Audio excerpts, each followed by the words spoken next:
HarperCollins and Harper Audio present Starfell, Willow Moss and the Vanished Kingdom by Dominique Valente, performed by Tuppence, Middleton. The Grimoire Gazette, the official Enchantsill newsletter reporting on the state of magic across the wilds of Starfell. Letter from the editor. Well, chins have certainly been wagging about the appointment of the new leader of the Brothers of Wall, Silas Wallbrother. His leadership has kicked off with a radical new amendment to the treaty between magical and non-magical citizens. Magical children below the age of 13 will now be allowed to attend non-magical schools for the first time in Starfell's history. Head of the Enchantsill, Enchanted Council, Celestine Bear, believes that Silas's appointment as leader of the non-magical community will ensure a happier era for us all. In an exclusive interview, page 2, she says, "Look at what Silas has achieved in such a short time. Admittedly, it's not something we magical folk ever actually asked for, so it's a total surprise, but what a win! Who knows?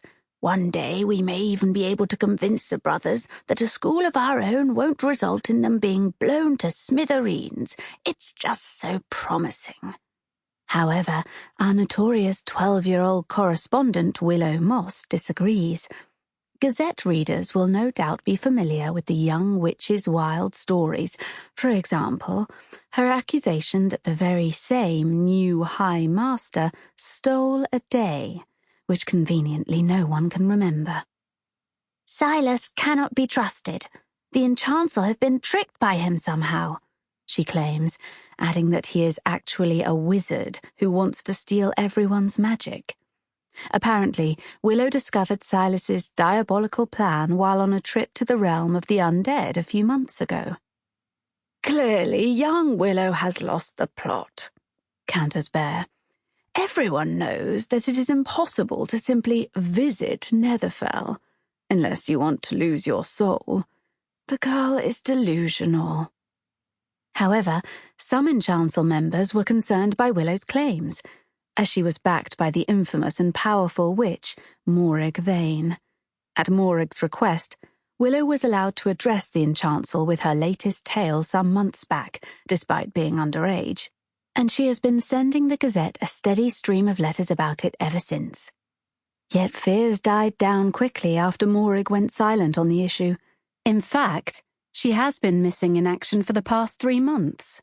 Bear adds, "Thankfully, sense seems to have prevailed, and most now agree that this rumour about Silas boils down to the fact that Willow is either rather unwell or has a desperate need for attention. The fact that Morrig has sloped off, well, that should speak for itself. She's probably embarrassed that she was ever taken in, if you ask me." More on pages 3, 4, and 7, and find Willow's latest outrageous letter on page 9. Another occurrence that has got lips flapping this week is a clash between the elvish city of Lale and the town of Library, as a priceless scroll has been stolen from the bookish town. Many elves believe that the scroll contains the location of the vanished elvish kingdom of Llandunia, which disappeared, along with Queen Almaphera, during the Long War. However, most library historians believe that this is just a myth, as no one has been able to decipher the scroll in over 1,000 years. "It could be something as boring as an old elvish recipe for bread," said one of the secret keepers, Copernica Darling, when pressed. "Still, it is an ancient, unique artifact, and that makes it very valuable. We are offering a reward for its safe return." More on page 10. Speaking of strange thefts, there has been a string of these recently. Towns around the Midnight Market, Lale, and Howling have fallen victim to burglary, including my own home, though the only thing taken was an old eyeball I was saving for a rainy day. Enchantsill enforcers believe that the suspects could be linked to a group of pirate wizards who are trying to reclaim the Ditchwater district within the city of Beady Hill, which was granted forbidden status earlier this year. More on this on page 11. Finally, in Troll Country, see our double-page spread on pages 12 and 13, New attempts to expand. Sample complete. Ready to continue?